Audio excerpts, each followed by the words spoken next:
yeah, I was told, all my life that everything's going to be wonderful and there's going to be, life is going to be grand. And I got to college and realized that I wanted to study art and philosophy.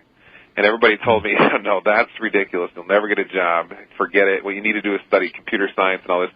And that's good for some people, but it just absolutely did not fit who I am. It was trying to fit a square peg into a round peg hole. How this is the case with so many people.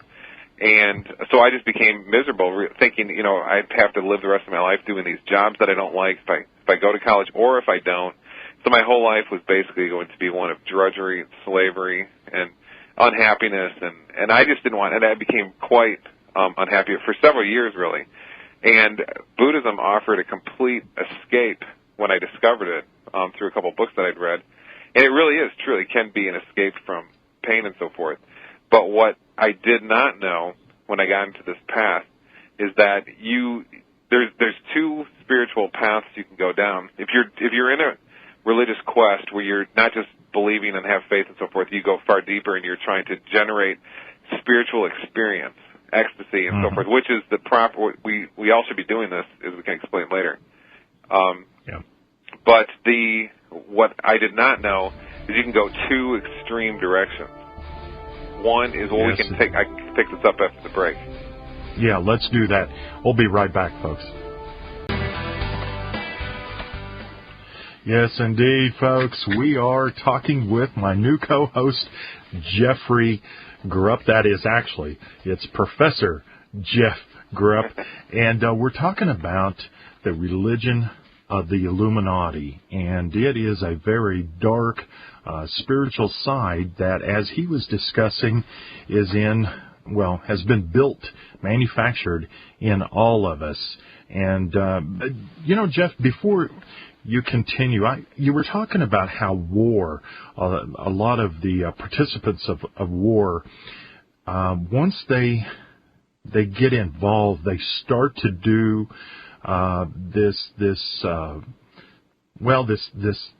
have this need to do murder and to be graphic with it, brutal with it. And I have to tell you, when I was a youngster, I was a pretty good kid. But there was a day that I scared myself and all my friends. We were out target shooting. And a rabbit, we were at this we shot at a dam and that was by an airport, a small airport out in the middle of nowhere. And we were shooting at this dam and this embankment, and out comes this rabbit that had burrowed inside the ground there that we were shooting near, and it came towards us. And we couldn't believe it. How stupid would that rabbit be to be coming towards a gunshot? And once it got within, 10, 15 feet, all of us just systematically shot at it. But then we continued to shoot at it, and it became a frenzy. And I recall very clearly that I was the worst. I just felt this total empowerment over the life and death of this honest rabbit that was just living its life, hopping around, and I was able to take it, snatch it, and brutalize it like this. And when I was done, Jeff, I was aghast later, and that has never left me. I will never forget that. And I think that is touching upon what you're talking about with a lot of our troops that go over to Iraq or Vietnam or wherever. Yeah, you just let's think about it this way. Think about gang initiation. There's a lot of ritual in we're given a lot of fiction and garbage on the National Geographic Channel and so forth about gangs and whatnot, but scraping away all that, let's go to some of the real things that happen.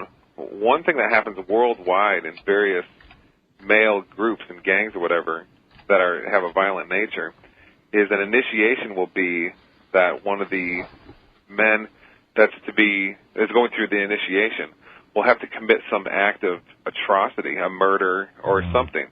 And what that specifically is for is to give them a flavor of this madness that can be easily evoked within all of us. I mean, you don't have to just do it through meditation. That's the most productive. What'll really get it to arouse certain types of meditation.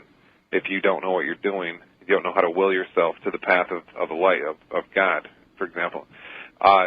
So this is not any kind of mysterious thing. You can find it absolutely everywhere. You can see it, and just go to YouTube and look up fights or something, and watch. Go turn on one of these fights. There'll be all kinds of cases where people have filmed gang fights and street fights, and fights between women are some of the most favorites that people watch on. They have the most hits, and these are totally real. This is no Hollywood fakery. And watch the way you feel inside yourself after watching some of these for a while, and you'll be a little bit. I mean, you may on your surface mind say, "Oh, this is bad," but watch how you really feel, and you'll be surprised at how you really feel. And you want more. When it's done, there could be a part of you that says, if you're really being honest and looking at yourself, this could happen within you where you notice that you were disappointed that it wasn't more violent and more frenzied and insane. And this is just we've all been intelligently designed. That's provable. I've proven that 900 different ways on my show. People act like there's some debate between intelligent design and evolution. There is none, okay? If you think there is, we'll have a million shows on that in the future. There is no debate. And so that means that this was deliberately placed in us, this dark frenzy that we have. Yeah, and that's what we are struggling against, folks. And I keep telling you that will listen to me that there's an evil side within all of us, and we have to overcome that with a choice. Everything is a choice, and Jeff, on this dark spiritual side, it really is a perversion of everything wonderful and good, right? I mean, it wants to take love and turn it into a fear and rage and beauty into something grotesque. Like, on one of your shows, I heard you talking about art and how they like to pervert art.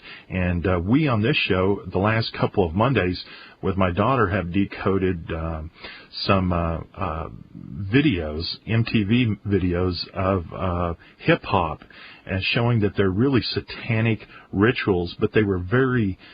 You can hardly stop watching them, but they're very grotesque and odd. Talk about that a little bit. Well, this goes a lot further than just feeling frenzied and shooting a rabbit or in a gang initiation or whatnot. What the truth is that if someone were to attempt it, you can generate a spiritual high, which we can talk about when we come back after the break. Right after the break. Hang on.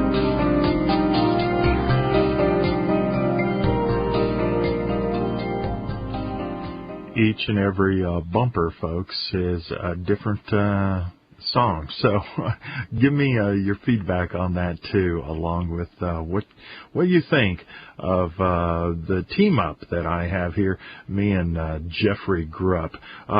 Jeff, you were talking just before the break about how this goes deeper. It's a program, but it goes deeper than just war and all that. It's everywhere. Matter of fact, it's in architecture. I think a lot of listeners know that, but it's depicted in art, in the news. It's everywhere. War,